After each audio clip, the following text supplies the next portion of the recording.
इतना पैसा डाला एक महीने में कॉम्पिटिशन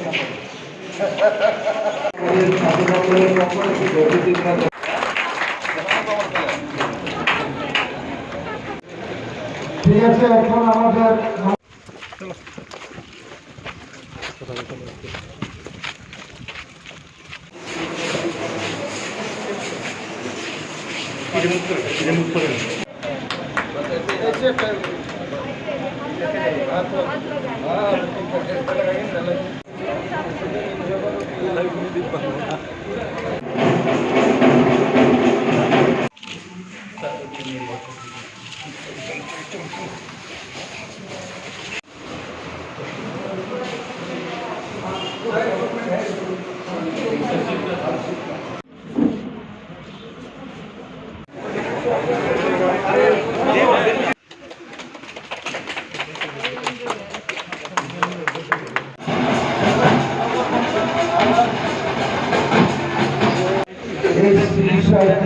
যে কষ্ট করে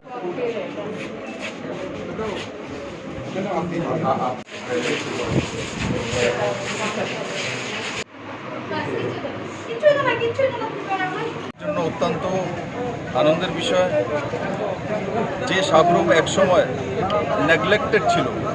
আমি প্রথম যখন সাবরুমে একটা রাজনৈতিক পার্টির প্রেসিডেন্ট হিসেবে কাজ করার জন্য এসেছিলাম একটা জয়নিং সভাতে, তো সাবরুম যখন চলে এসেছি আসার পরে আমি খুঁজছিলাম যে কোথায় আছে সাবরুম। তো আজকে সেটা পরিবর্তন হয়েছে। যে সাবরুম নেগলেক্টেড ছিল, যে সাবরুমবাসীকে কোনো সুযোগ সুবিধা দেওয়া হতো না, আজকে সাবরুমে এখানে 13.5 কোটি টাকা খরচা করে প্রায় রাজ্য সরকার 2018 ডিসেম্বর থেকে শুরু করেছিল। আর খুব কম সময়ের মধ্যে সেই হসপিটাল আজকে 100 বেডেড হসপিটাল হয়ে জনতার জন্য সমর্পিত করা হয়েছে। তার সঙ্গে কেন্দ্রীয় প্রতিমন্ত্রীজি এখানে উপস্থিত রয়েছেন।